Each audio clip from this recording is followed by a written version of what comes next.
Good evening. Good evening. Good evening. Can you hear me back there? Can you hear me in the back? Okay.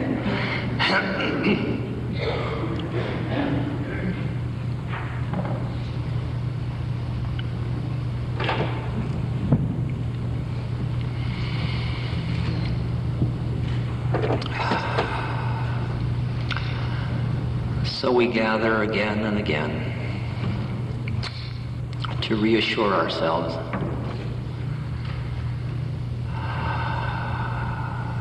about who we are and how it is.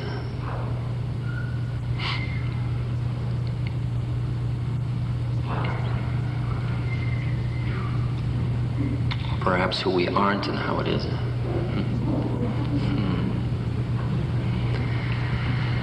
Because we get so caught in thinking we're somebody doing something, going somewhere, or there's something to do.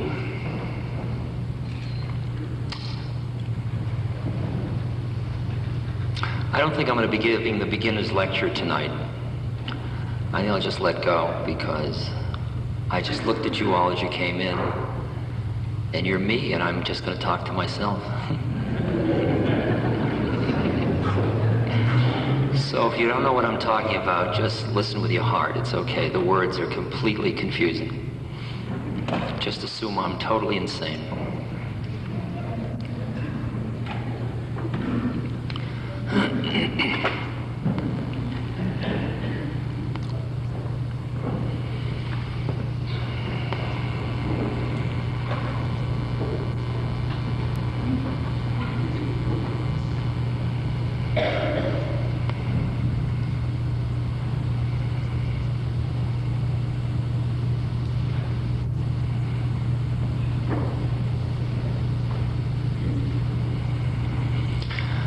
I guess we haven't evolved to the point where we really can spend a whole evening just being silent together as a lecture. It's interesting that in the silence is really the answer to the mystery. The words just keep your minds quiet, our minds quiet, so that our hearts can hear each other. Because we're really here to acknowledge and honor our hearts.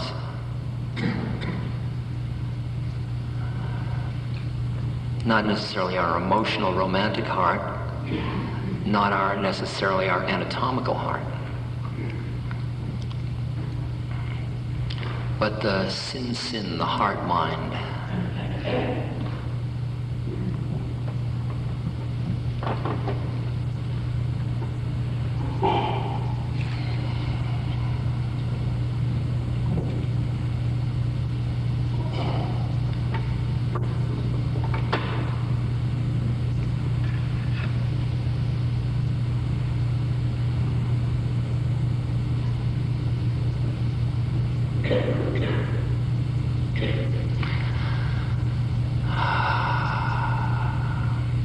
You and I were so well trained, we were so well socialized to be somebody. Our parents told us who we were. Our schools told us who we were. The culture told us who we were. If you just ask the question, who am I? Every answer you give is really a lie. Because it's a concept. It's a limiting condition. It's a prison. I'm Richard. I'm a man. I'm 55 years old. I'm an Aries. I'm a seeker after truth. I'm a lusty, greedy, doubting, agitated person. I'm depressed. I'm happy. I'm overwhelmed by it all. I'm responsible. I'm laid back. I'm confused. I'm hurt. I'm suffering. I'm out for fun. I am the Spirit. I'm God. I am the One. I am. Every one of them is relatively real. It's sort of real, but it isn't all real. And who you are is at least all of those. Do you ever notice how many eyes there are each day for you? There's the eye that wakes up. There's the eye that needs to go to the bathroom. There's the hungry eye. It's all the different eyes you go through each day. Thousands and thousands of little images of yourself. And one hardly knows another. I can be walking down the street so holy, so connected to the Spirit, and I see somebody that arouses my prurient interest, it's called. And suddenly I am Mr. Horny. And my whole mind has dropped. And all my love of us has turned into object. And under those conditions, I'll use anything. Wouldn't you like to come up and see my holy pictures? I'm Ram Dass. Let me help you.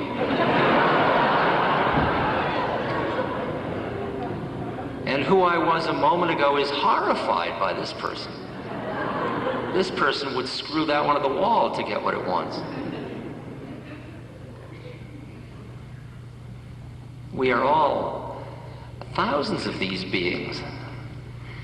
And they're a loose confederation that we call our ego. And they all sort of are organized around a structure. You say, that's me. That's me in all my many facets.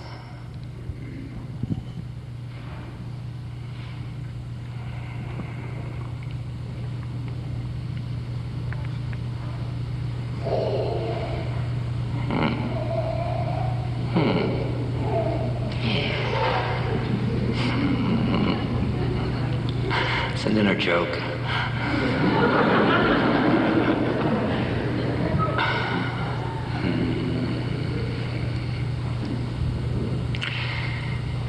We learned all these self-images. They're concepts we have about ourselves.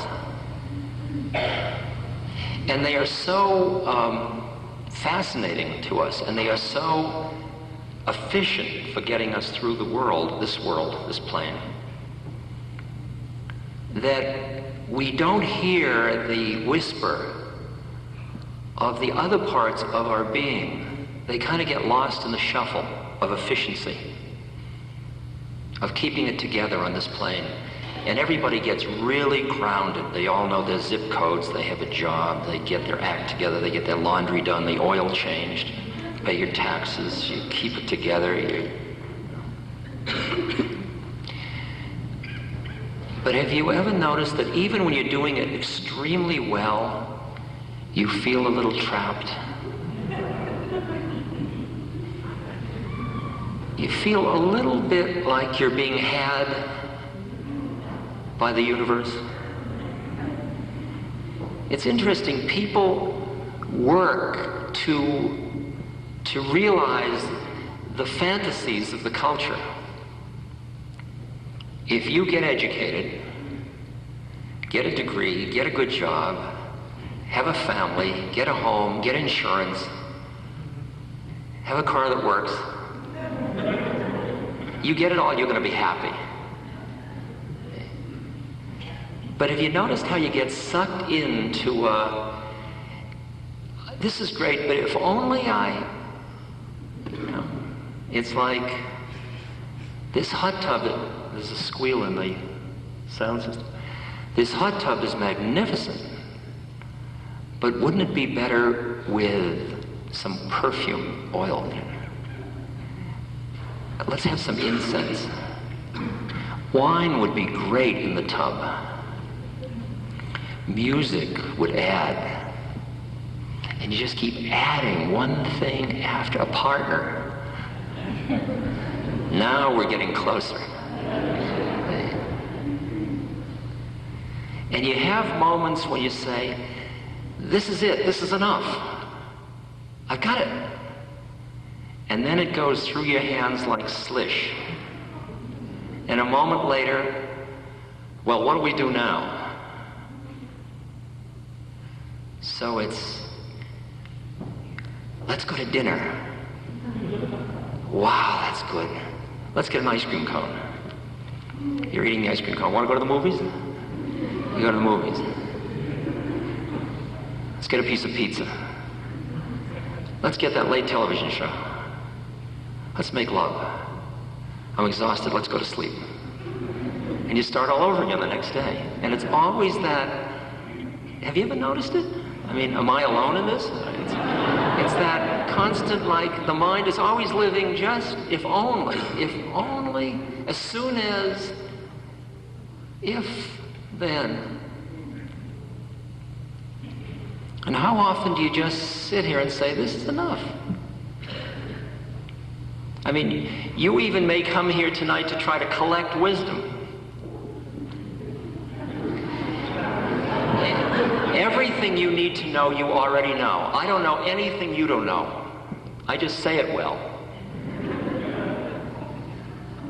You'll notice I'll say something, you go like that. Well, how did you know? Either you knew or you didn't know. If you know, you go like that. You knew what you need to come here for. So the model in your head that you're collecting something is keeping you from being here. Because you're someone going somewhere. And I hate to tell you, but there's nowhere to go. This is it. This is it. If this isn't it, there isn't any.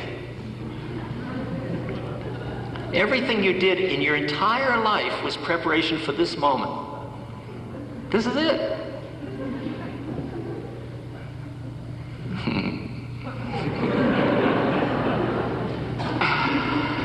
See? You say, I can't afford to stop.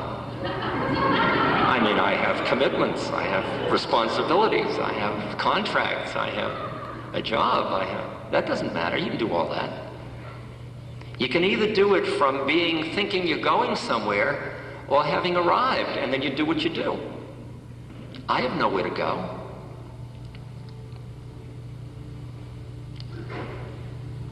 And then this just happens. It's interesting, like your heart is beating. You're not making your heart beat. Beat, beat, damn it, beat.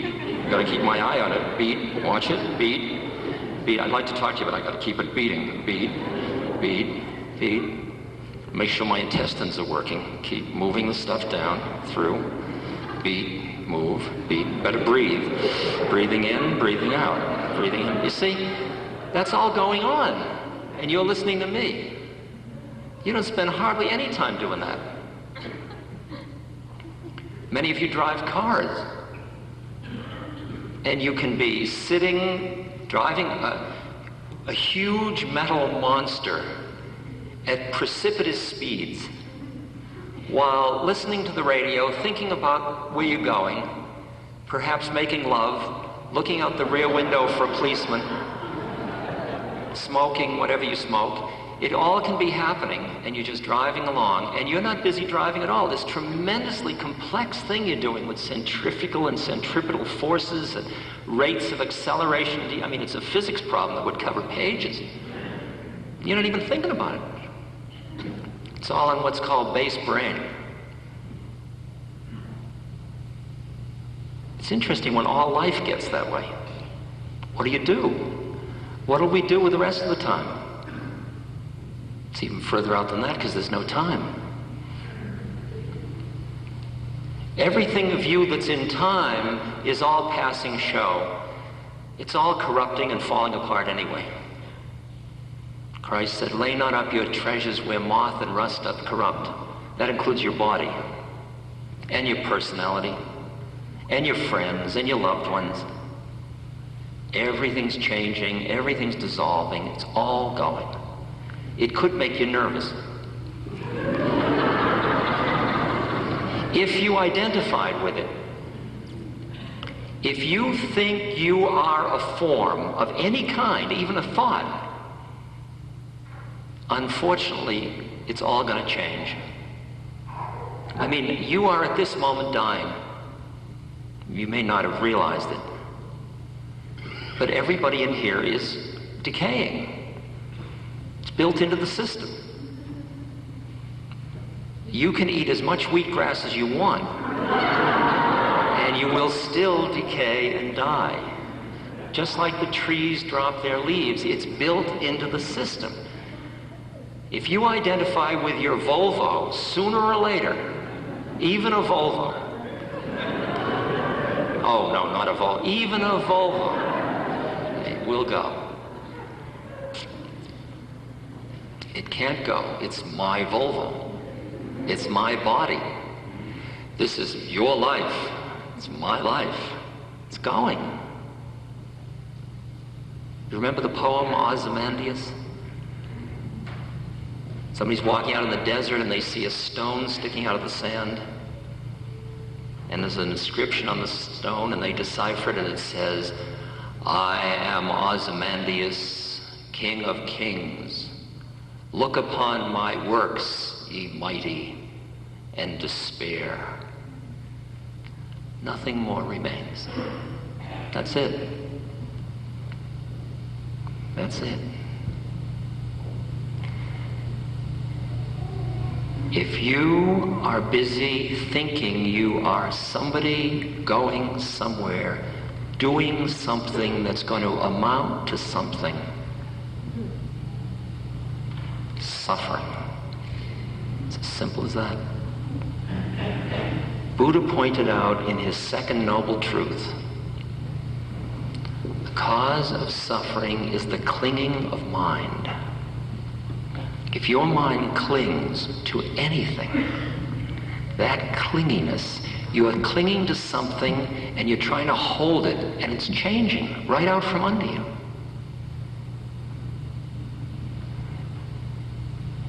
You get what you want, you try to hold on to it. You have what you don't want, you try to get rid of it. The clinging, the attachment, the aversions, all of them create the suffering.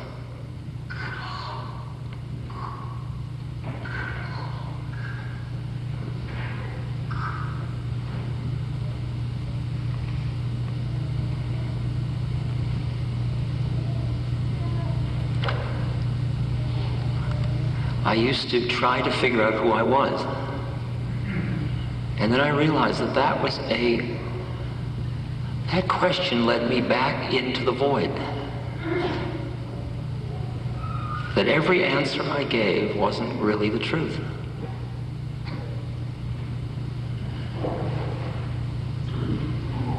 It's as if who we know ourselves to be is like the tip of an iceberg. And there's this vast quality of our being beneath it.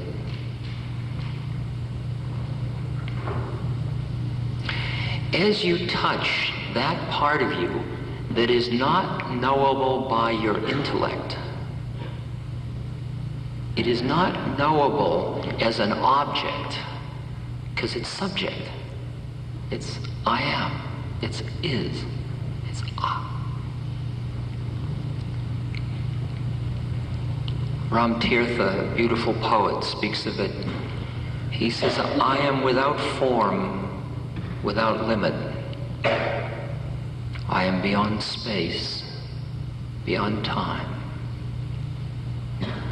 I am in everything.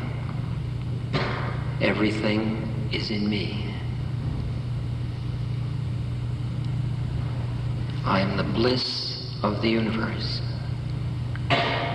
Everywhere I am. Just for a moment, imagine that that's true.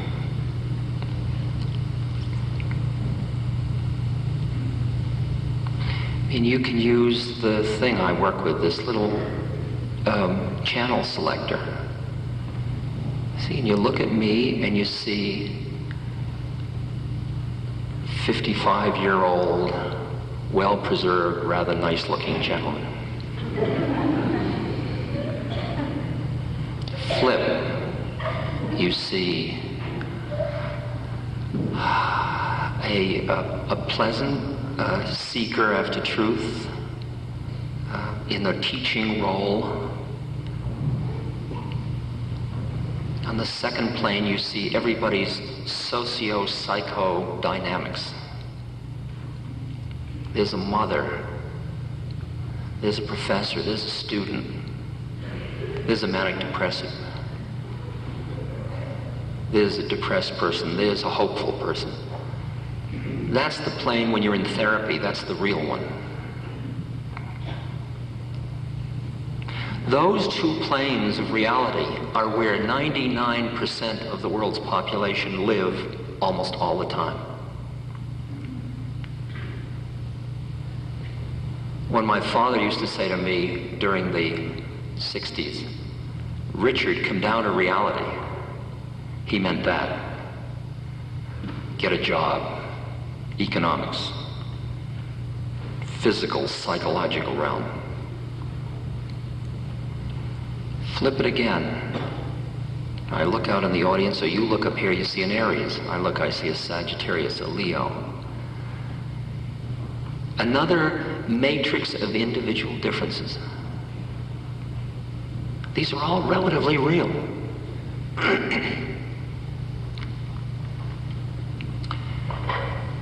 I can tell you are different from you on the physical plane. You're a man, you're a woman. I can tell you are different from you on the psychosocial plane, your roles, your social identity. I can tell the difference between you and your astral planes when your sun is rising, your moon, etc.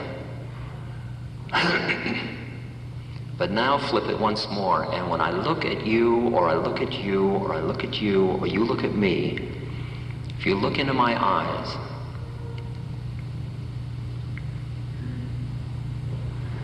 what you see is another being just like you, except that I'm packaged differently.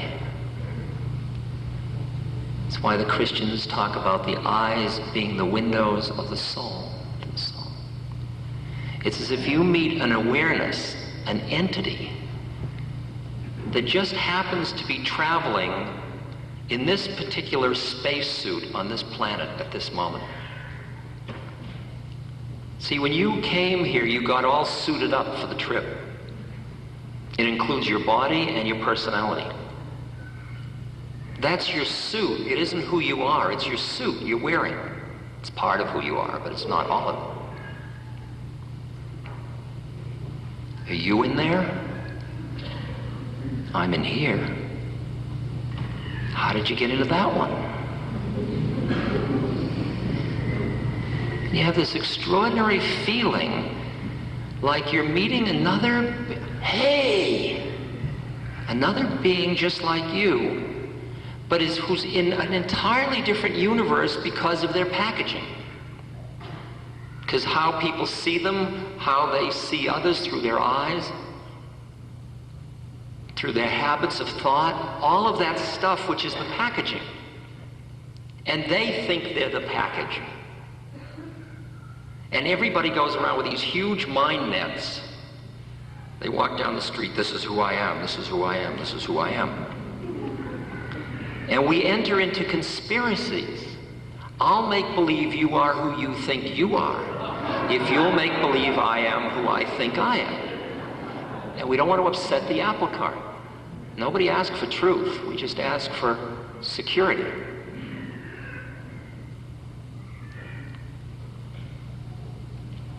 And we are constantly picking up cues as to who everybody thinks they are, and we constantly occurring each other. Oh, if you turn the dial once more, and we look at each other, I'm looking at myself, looking at myself, looking at myself. Because there's only one of us in drag. We just appear to be many. This is the play of the one. This is God as creativity. You are the creation. Who you think you are is the creation. Who you really are is the creator. And you have a choice whether to identify with being the creator or the creation. As long as you identify with the creation, you're being had. You're just an unfolding set of laws. No big deal. I have free will. Forget it. You don't have any free will. Who you think you are doesn't have any free will. Who you really are has all the free will in the universe. You are free. You're the creator. To accept the fact you created yourself, not you, your personality didn't create it. That's a creation. Is this too heavy, or can you hear what I'm talking about? Anybody here? It's okay? I can get... I can't.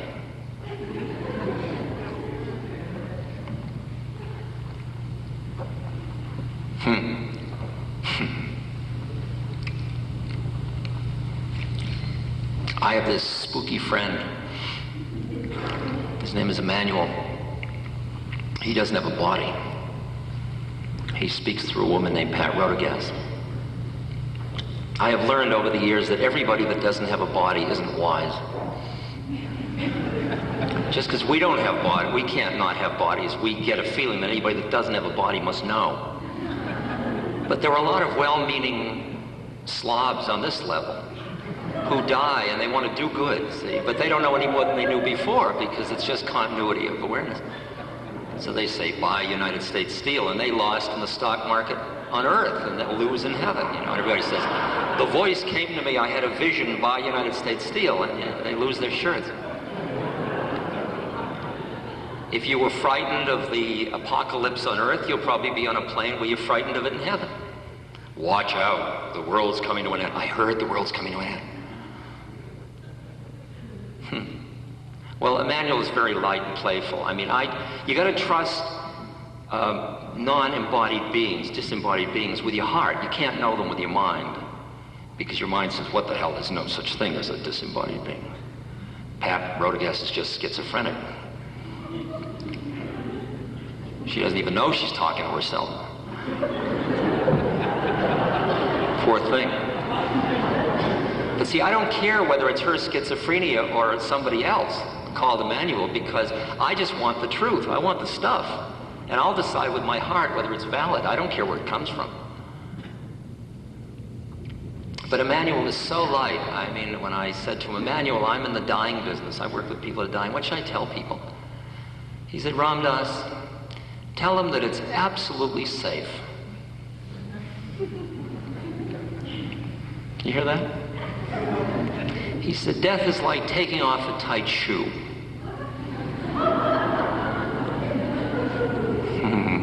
Who wouldn't trust somebody like that?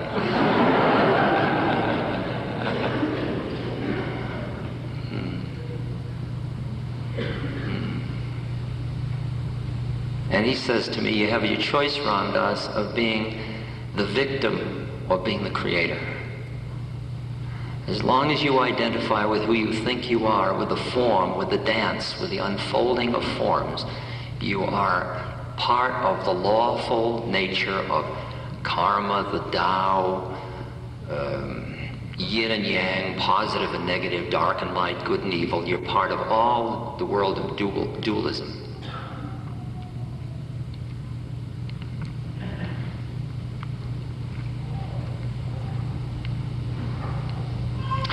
He said that was what you took birth for, to get lost in that and then to awaken. That's part of the creative act of the One. And by the way, the One is only a concept of one when you're looking at it from two.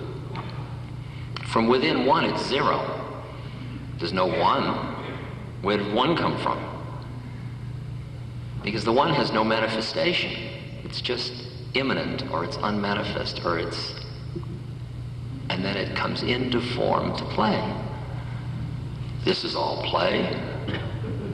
Remember Hermann Hesse's Journey to the East, I think. And Leo, the servant, who turns out to be the wise man, meets H.H. many years later, Henry Haller.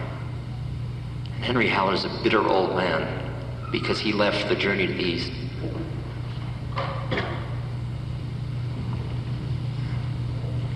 And he says to Leo, you don't mean to say life's just a game? That all this is just play? Leo says, that's exactly what I mean. An exquisitely beautiful game. Not game, play, irrelevant, haha. But a game, a beautiful set of the unfolding of law. When you play Monopoly, you don't think you're the iron or the thimble. See, but when you play life, you think you're the bodies. It's very bizarre. I'm moving down the street. I'm moving from Boardwalk to Baltic Avenue.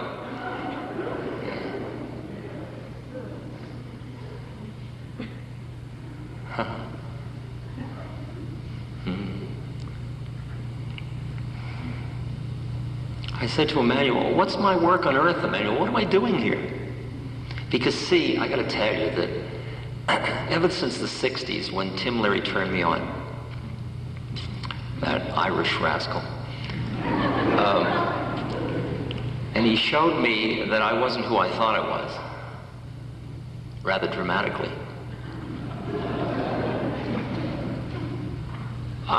Because I had spent so many years being neurotically miserable, being who I thought I was, as a Jewish upwardly mobile achiever, with all my sexual mashugana business. And analysis hadn't helped. And I had depressions.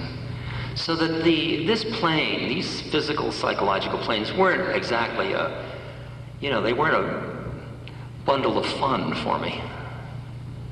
And so once I tasted that I wasn't that stuff, and I experienced this feeling of I'm home, it's okay, I'm free, I am. I got catapulted out of who I thought I was. And I began to understand what the meaning of getting high was. I had gotten high. And boy, did I want to stay high.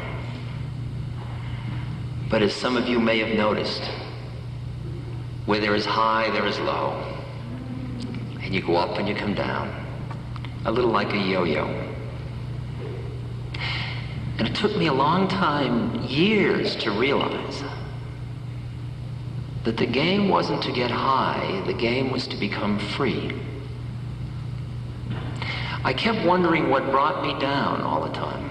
I finally knew how to get high, that wasn't a question. I think everybody figured out how to get high. A lot of people didn't do it with chemicals, they could do it with sex, with surfing, with skiing, with running, once you knew that it was possible and the Beatles and the Rolling Stones told you that it was high.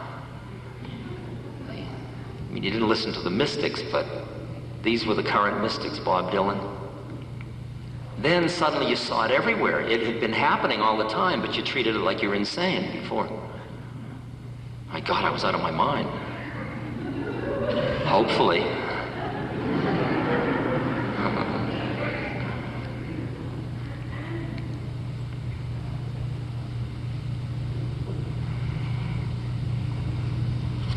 There's an interesting line in the mystic literature that says, there is nowhere to stand. There's nowhere to stand. See, at first you stand in what you learned yourself to be, and you look up at heaven, and these cathedrals are all designed so you can look up to God, look up to the Spirit. And then you transform yourself in one way or another so that you go from here to there, and then you're there looking down on here. Yes. So that's how it all is. I mean, there are planes here where you look out and all you see is the perfection of the unfolding of the law. That's all you see.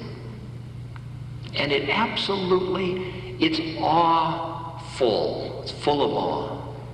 You are filled with awe by the incredible, I mean, you know it in little ways. I mean, you know it in psychology, or well, that doesn't have very much law, but that we know, yeah, it all has law, but we don't know it. But you know it in physics, genetics, astronomy, the way the planets move. You allow that the planets are all moving lawfully, but you don't think of yourself as part of that lawful structure. But then you see that everything that is in form is in law, and you look at it and you see it all. And at that moment you look out and you say, it's all unfolding perfectly. It's a strange place to be in. It's not human. It's a place you're looking at it from here, and you see it's all perfect. And if somebody falls down in front of you, you say, perfect. Karma. This is karma. It's a cold place. It's like a cold blue place. You're looking down. Then you come back down and you come into your human heart. And you look at the suffering around you. And it hurts so bad. I mean, there's suffering. And when you go to reach for that one, there's suffering. But what about that suffering? And what about that one? I mean, there are the obvious sufferings of starvation, of violence, of torture. There are the subtle sufferings of neurosis, the sufferings of yearnings that are unfulfilled. Everywhere you look at forms, you will see the quality that a form imprisons, and there is suffering.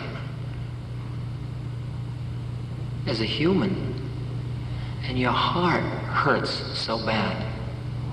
You come up here and you say, it's all perfect. You come down here and you say, oh my God, it stinks. It's getting worse. We're doing ourselves in ecologically. We're living with a bomb over our heads. We're polluting the air, the water. There's more violence, there's more terrorism.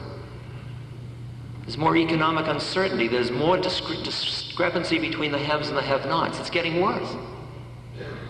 Go up, perfect. All unfolding just as it should be, including the suffering. If you stand in either one of those, you're standing somewhere.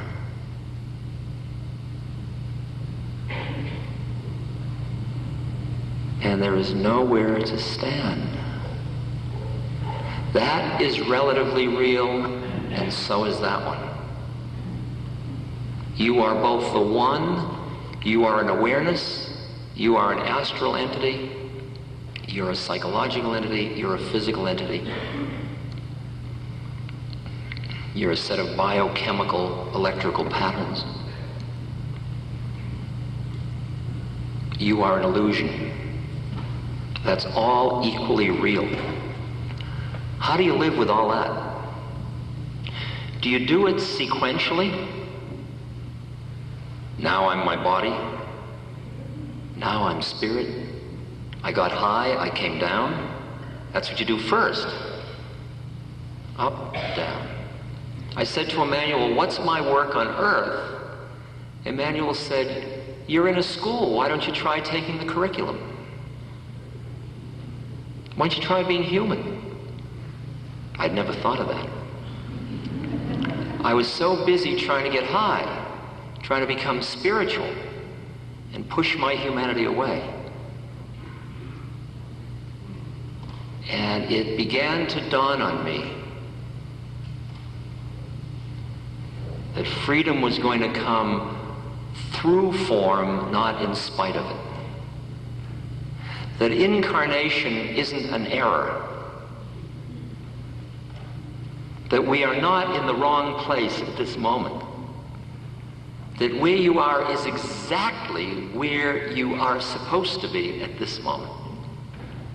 You may think it's an error because it's too hard for you as a human being to handle what's happening.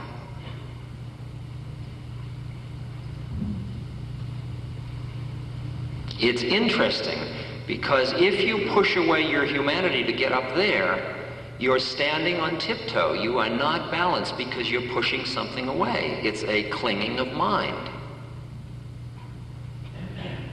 If you get so immersed in your humanity that you forget your divinity, you're clinging of mind.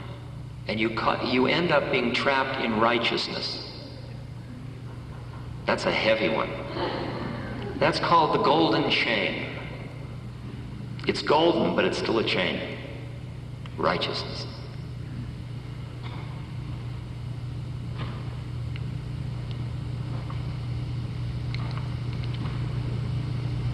Christ said, I am in the world, but not of the world.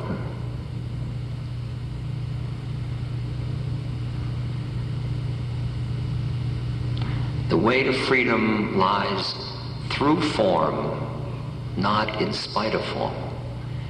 If you try being a renunciate, I mean, most of the people that are celibate are just horny celibates because they're pushing away something. You don't have to push yourself away to be free, because you are. All of it is okay. You are it. The mind,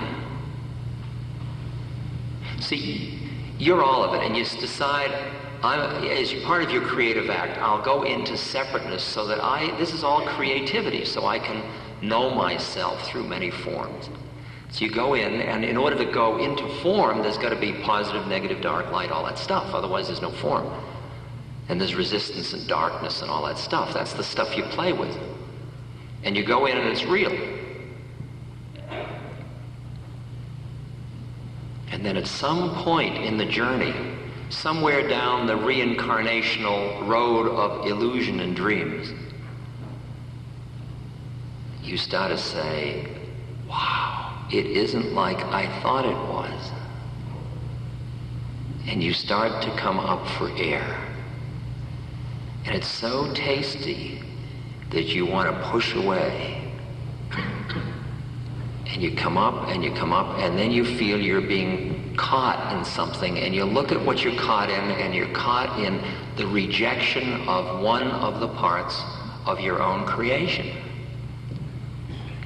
And finally you have to not only accept, but appreciate fully your incarnation. Appreciate it all. Depression, what do you know? Hello. Ah, there's depression. That's different than I'm depressed. Now the psychologist says, watch out, don't dissociate. Don't push it away. Oh, I'm beyond all this. That's phony. You're not beyond it, you're in it, and yet you're not in it. This is where the mind boggles because of the paradoxes of it all. Are you form or are you formless? Both. Are you free or are you lawful determinism? Both. Is it perfect or does it sting? Both. Is there something to do or nothing to do? Both. Can you stretch enough to be in form and not in form at the same time?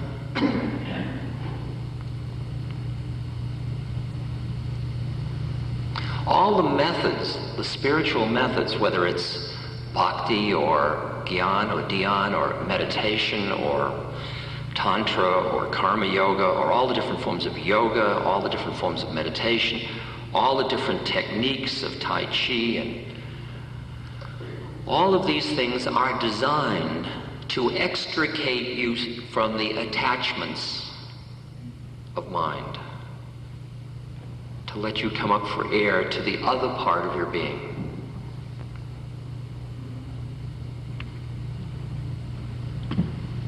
Every method for it to work is a trap. You get trapped in the method. So you're meditating to quiet your mind and you become a meditator. Are you free? No, I'm not free, but I'm a meditator. And there are people who have been meditators for 40 years. And they got trapped by their method. Because if a method is worth its salt, it's self-destruct. This will self-destruct in 5 seconds. You use it and you come out the other end. And you're beyond method.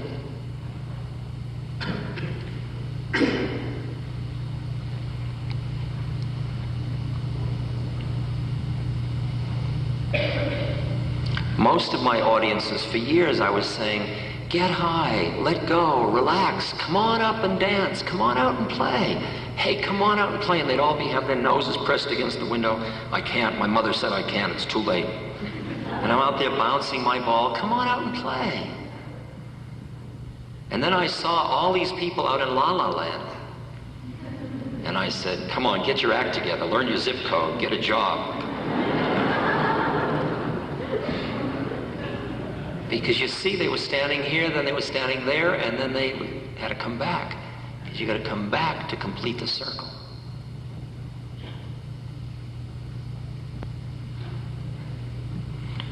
From here, you see that it's all unfolding perfectly, and there's nothing to do.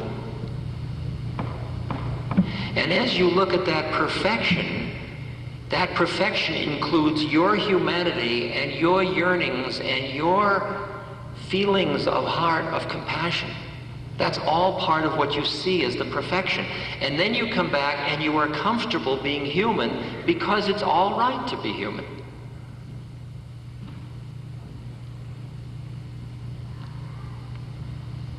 It's a very far out blend. You meet people constantly, and they are busy thinking they are who they are, and you have a moral responsibility not to awaken them. You try to, and they'll probably kill you anyway. It's like Plato's cave, where everybody was looking at the shadows on the walls of the cave, and that was, they'd been chained for so long in the cave that they assumed that was reality.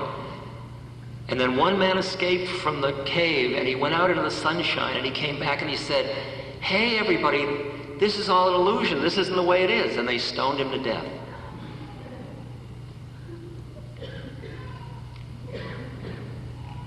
You walk into a bank, you walk up to the teller, you look and you see the Divine Mother. If you start to get weird, she'll push the button. She's a teller, don't screw around. I am a teller. I know you, you're the Divine Mother in drag. You're just appearing to be a teller. I see through the veil. Young man, I've never been so insulted in my life.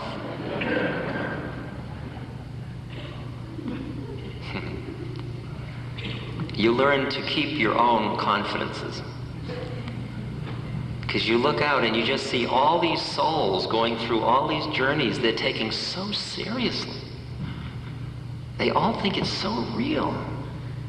I mean, will Ram Dass give a good lecture, or won't he? Will I achieve fame? Will I help people? How poignant he is. How poignant he is. I mean, I'm just a rent-a-Ram Dass, the way I see it. You wind me up and out comes Dharma. I'm just sitting here. I'm sitting inside just enjoying the evening. All this is happening. This is what's known as a happening. In fact, it's all a happening. You're either around for the enjoyment of that happening or you're busy happening. I can't enjoy it, I'm busy happening.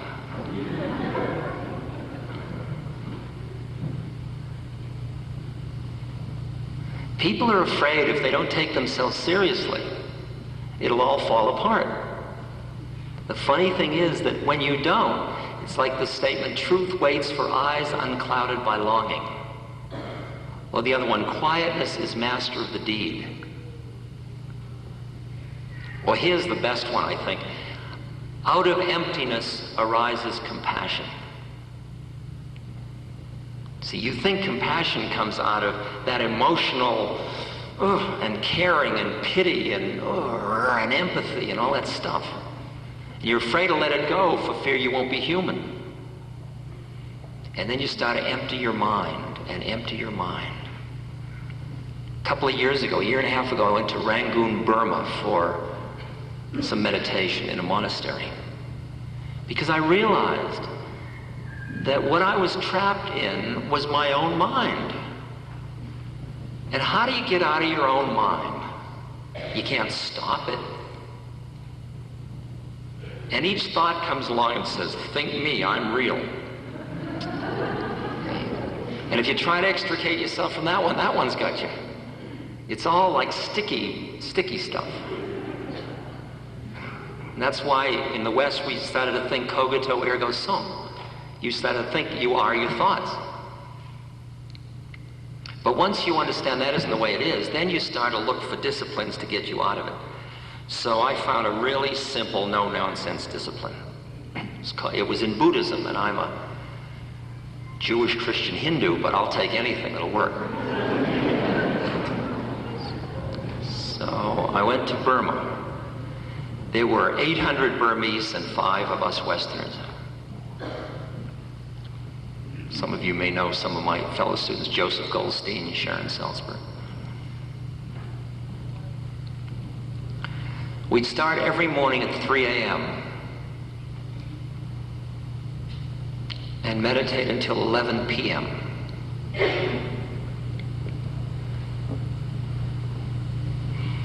You had a meal at 5 a.m., a meal at 11:30 a.m. All the rest of the time you took only water. The meditation consisted of following the rising and falling of the muscle in your abdomen that moves with each breath. Rising, falling, rising, falling, rising, falling, rising, falling. 3 in the morning until 11 at night, 7 days a week, 4 hours of sleep, 2 meals. You look at nobody, you talk to nobody. Once a day, except once a day, you see your teacher for 5 minutes. You walk in and you say, I wish to report on my meditation. And he looks up and he says, yes. And you say, I was following the rising and falling of my breath. I brought my awareness to the rising. I noted it as arising. I brought my awareness to the falling. I noted it as falling. The arising had the quality of buoyancy, of coolness.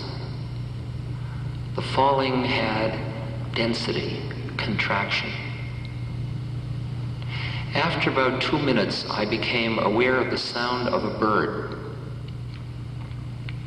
I noted it as listening. Did you notice the bird on a rising or a falling breath? I didn't notice. Please try to do better. Did you awaken this morning on a rising or a falling breath? I didn't notice. Be more alert. You're dismissed.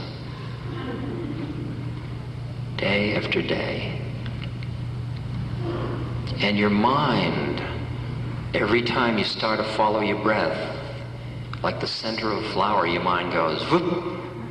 I mean, I was able to have 7-hour sexual fantasies.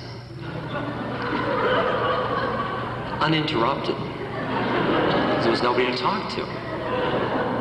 And every now and then I'd think I'm supposed to be following my breath. Oh, screw that. I'd look holy, see, I'd sit there like this. And if anybody looked into my cell, they'd say, boy, isn't he's really doing it.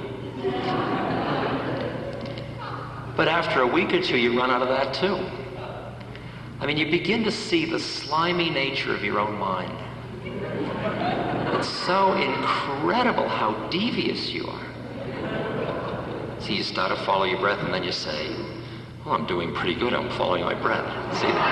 See, there's a thought, it just took you. Yeah, right, I'm doing pretty good. By a few more weeks and I'll be enlightened. Bring your awareness back to the rising and falling. And there's no way to hide, because one of the things you do when you report in is you say, in the last 24 hours I have done sitting meditation for 11 hours and walking meditation for so many hours. And you can't lie because you took a vow of truth. So that you can't go into the bathroom and have, some free time. Because you got to make it up for it during sleeping hours. Because if you do less than the full thing, he just raises an eyebrow.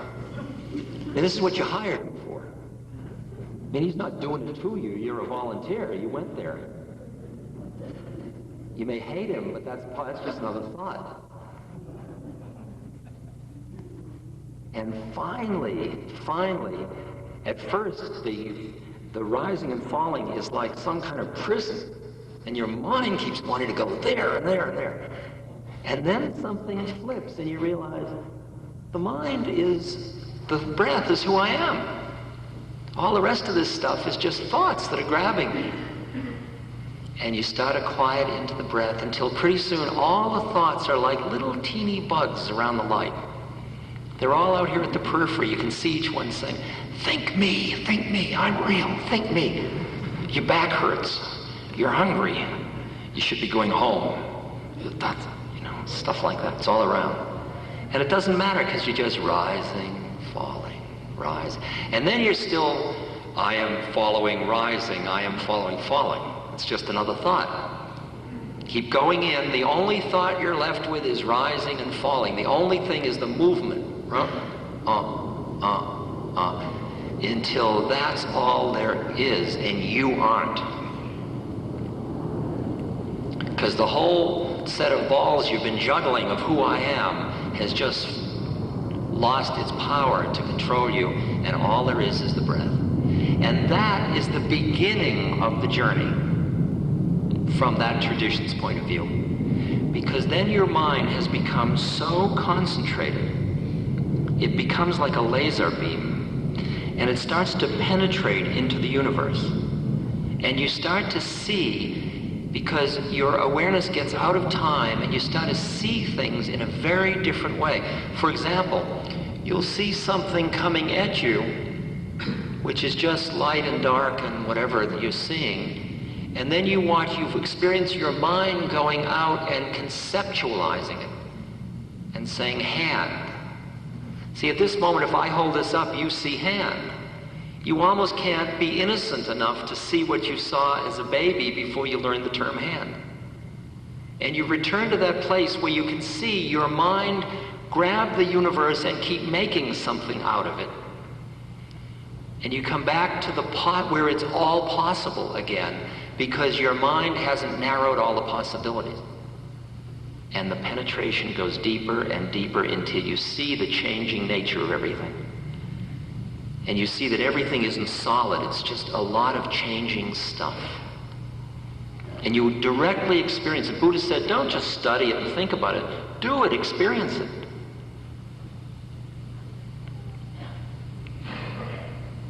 Interesting thing happened. I was sitting in there, I had been there 2 months, and I was getting really subtle.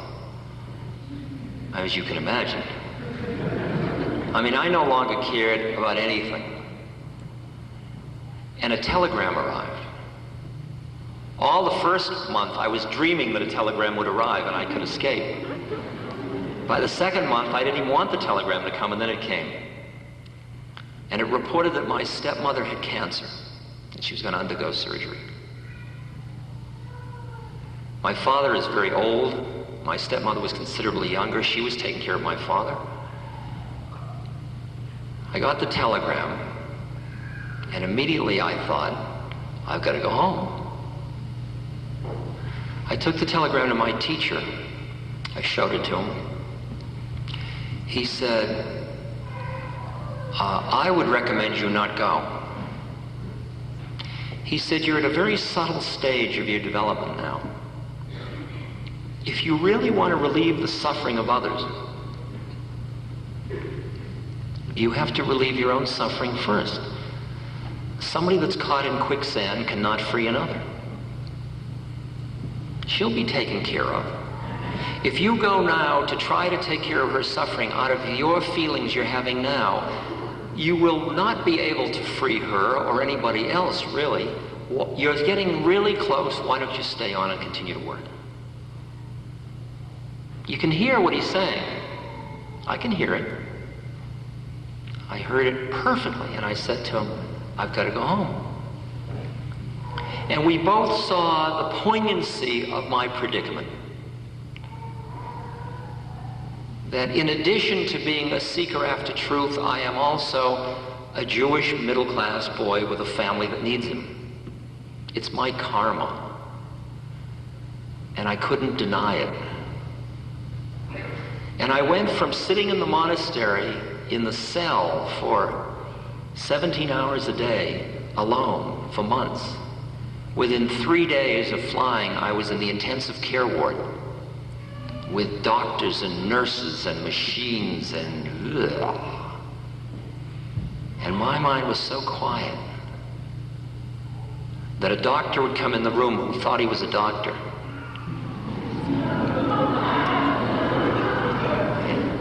And I just see another awareness rising, rising, falling. And very slowly, that intensive care ward, all the nurses and doctors started to get so soft. And they just started to hang around. They were so happy doing it. And I thought, whatever I'm bringing back, it's certainly catchy. See, I had had an experience, this is a funny one, I had had an experience many years before. It was my parents' 40th wedding anniversary. And my mother was already sick with cancer, and this was going to be perhaps their last anniversary. It was on January 1st, their wedding, they got married New Year's Day.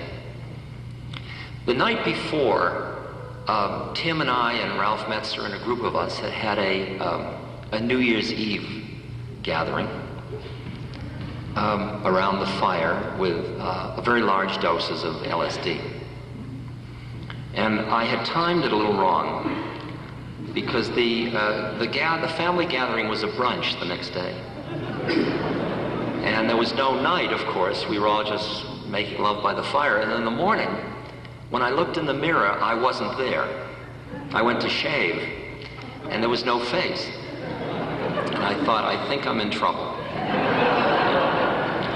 So I didn't want to scare myself, so I closed my eyes and I shaved like this, because I knew I'd scare myself. And then I got in the car to drive to my brother's, and the steering wheel kept turning into a snake, and all the people spoke foreign languages, you could tell by looking at their mouths, and I didn't know where I was. I didn't even know who my brother was, but I figured, don't scare yourself, you know where you're going, just do it. So I got to my brother's house, and I went in the house, and there were my grandmother and my parents and my nieces and nephews.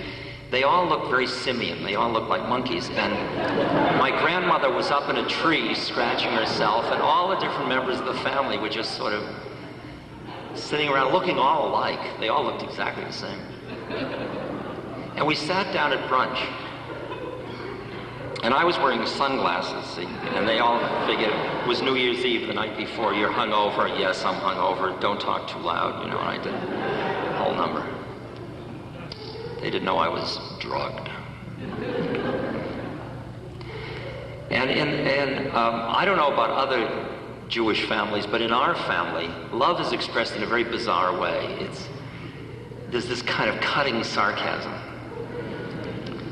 So I was sitting opposite my brother, and he looked over at me. I was a psychologist at Harvard. And he said, well, how's the nut business? And I saw an arrow come out of his mouth and come across the table. And I psychically reached up, and I took the arrow, and I put it down next to my spoon. And I said to him, gee, Bill, your kids are looking beautiful these days. They're really growing wonderfully. I sent this heart out of my mouth, and it went across, and I saw a look of confusion on his face. And then he said, well, you certainly, all your wisdom, you don't seem to be growing any more hair. Another arrow came out of his mouth. I took the arrow, I put it down next to the other one. And I said, Bill, you and Helen are looking younger all the time. It's just incredible. You really look successful and wonderful. It's a good-looking suit. heart going across. Confusion. That afternoon, I can't tell you what happened because of course I was drunk, but in the afternoon, all the family were sitting around in chairs, huddling, holding each other. The kids were on the laps. Everybody was quiet and content. We got out on the street. Nobody could get in their cars to go away. I thought, well, it all looks beautiful to me, but how would I know? Because you know how I am, what state I'm in. So I'll wait and listen. And the next day, there were all these people calling and saying, isn't our family beautiful? Wasn't that an extraordinary day? Wasn't that unusual? And I realized that the minute I was open and felt safe enough to be loving in the presence of the world just the way it was all free to change. That I was no longer in a reactive reaction, in reacting to it. I was responding to it instead of reacting to it. Can you hear that one? Yes? No? Yeah. And the same in the intensive care ward. So I started to take care of my stepmother, take care of my father. Now, I could have had the model of, if it weren't for them, I'd be getting enlightened. A lot of people come up to me and say, if I didn't have children, I could meditate. They're saying exactly that. But I had learned my lesson, and I realized that it was through my karma that I would become free, not in spite of it. And so I started to take care of my stepmother and be with my father and help my father. And I watched the way in which my mind, just as I'm following the breath, getting my father up. He gets on the walker, walking into the bathroom. Lift, push, place. Lift, push, place. Toileting, wiping. I watched my mind. Each day that I'd wake him up and take him to the bathroom, I'd be on a different trip. I'd be on the young man serving his father trip. I'd be on the taking care of this old man trip. I'd be on the I'm going to help my father spiritually awaken trip. I'd be on the humor trip, full of jokes. Each day I watched my mind grab and become somebody doing something. But the quietness inside kept making me let go and let go and let go until there was just good morning, blood pressure, sitting up, walking, toileting, bathing, dressing. We were just right here. He was quiet. He was here all the time. He was letting me go through all my nonsense. He was just right here. And slowly I got here. Just in the moment, in the movement, brushing his bridge. Not thinking I'm brushing his bridge. Not thinking, aren't I good to be brushing his bridge? And I began to see that it was a perfect upaya. It was a perfect spiritual practice. It was as good as breathing in and breathing out. Brushing bridge, back and forth, back. Now giving bridge back. And each thing became perfect in what it was. And I started to get so quiet and go into bliss and rapture. Note, bliss, rapture. Brushing bridge, brushing bridge. It gets so clean and simple and present. And I was in ecstasy, and my brother Billy said to me, gee, Rich, it's really good of you to be taking care of Dad. Meaning he didn't want to do it. See, I milked it for what I could. I said, well, Bill, somebody's got to do it. You think I was going to tell him that I was in ecstasy? I mean, what kind of a fantasy is that? He's 50 years old, he's living at home taking care of his father. Poor guy. Poor guy. That was what was on the plate in front of me. People say, I want to help the suffering, so I'm going to go to India. And they leave a scene that is such a mess to go relieve suffering. Suffering's right in front of you.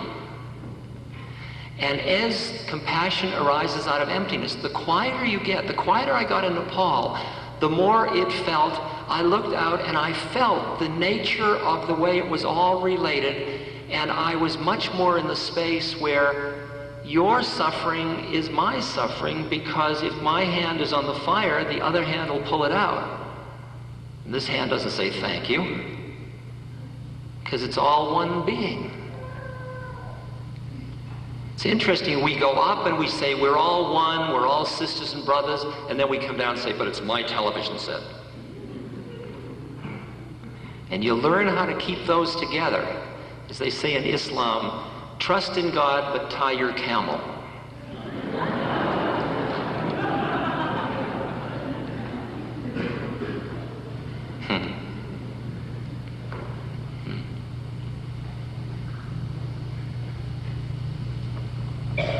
Gandhi said, beautiful quote, I'll read it to you.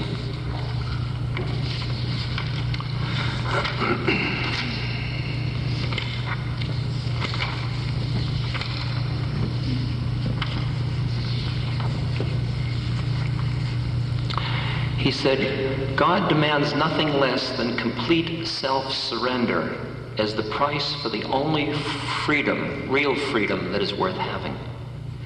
And when a person thus loses, I'll use herself, she immediately finds herself in the service of all that lives. It becomes her delight and recreation. She is a new person, never weary of spending herself in the service of God's creation.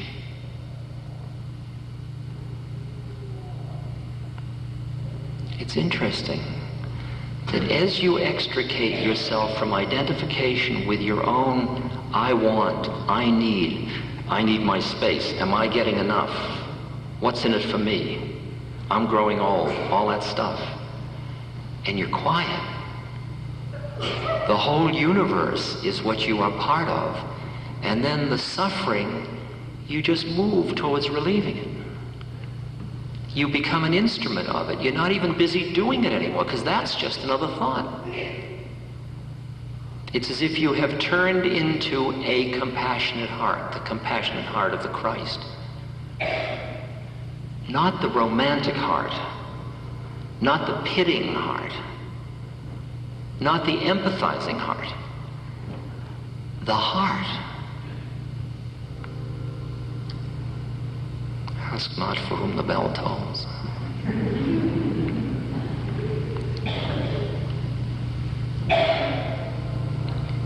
You and I have a spontaneous generosity of heart. We have the entire source within us, and that source is safe, and it loves, and it reaches out, and you say, my heart goes out to you. The intellect, in the service of our separateness, says, watch out, don't give away the store to the heart. And your intellect is constantly holding you back.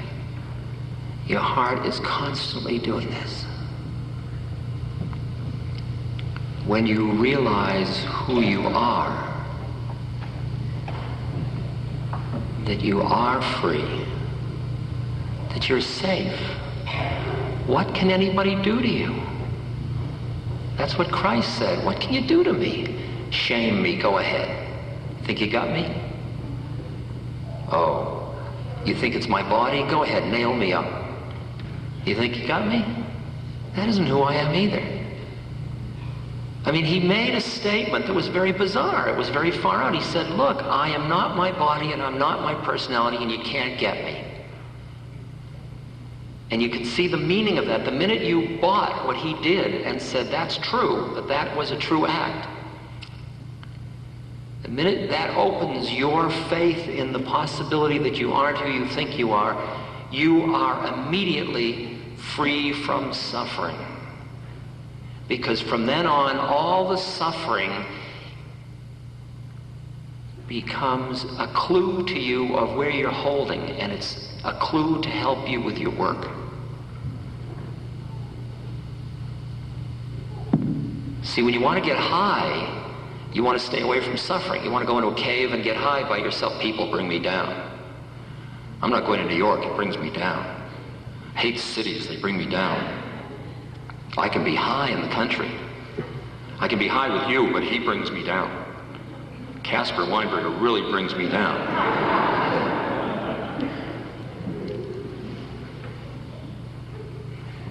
But as long as your high pushes away anything, you are not free, and you're frightened. Because the city will bring you down. Casper will get you. And then you get to the point where you realize that anything that brings you down is your problem. It's a clue to your work on yourself. When somebody is a complete stinker, if you get caught in their stinkerness, it's your problem. And instead of constantly saying, you know, I love you, but I'd love you better if you put your smelly socks in the hamper. That's like looking at oak trees and pine trees and saying, you're great, but it would be better, pine, if you were an oak. Funny, with humans, we're constantly judging each other. Finally, you understand that the stuff that turns you off in the world is your models in your head. And you can finally, somebody rips you off. Okay. You'll be better at tying your camel the next time. But if you get angry and judgmental of that person, their mind caught you. And you want to get to the point where they're all doing what they're doing. You allow people to incarnate the way they incarnate. You don't sit around judging them. You just appreciate them. And if something gets you, some suffering, like you get cancer or AIDS and you're suffering. I work with AIDS patients. Somebody's young, they're full of life, and suddenly they've got AIDS, and they're facing death and sickness and sores and pain and ugh. It's very seductive. It's hard not to get caught in the drama. How do we help another human being? By not reinforcing the drama. In order not to reinforce the drama, you can't be identified with your own drama. If I sit down with somebody with AIDS and I think I'm helping them, forget it. They're now somebody that needs to be helped. When actually, you here, I'm here. You have an interesting incarnation this time. It includes AIDS. And it's extraordinary that when your mind is quiet enough and you're present enough, somebody else can get loose from their suffering if they're ready. You have no moral right to take away their suffering. If the Jewish mother wants to sit in the dark, that's her choice. But you can become an environment so spacious that anybody can get free around you that's ready. That's why you work on yourself. That's what help you offer. You work on yourself through everything in your life, and when something catches you, it's a good chance to work on yourself. When somebody gets you angry, it's just the guru in drag who's come to show you your stash. What I got for our favorite girl. Of clinging of mind. Oh, Jesus Christ! You're getting married on Saturday? What was all that shit you said to me? Stephanie, stop! I can explain! You said you loved me. I do! I hope you die! Stop it! Stephanie! Go!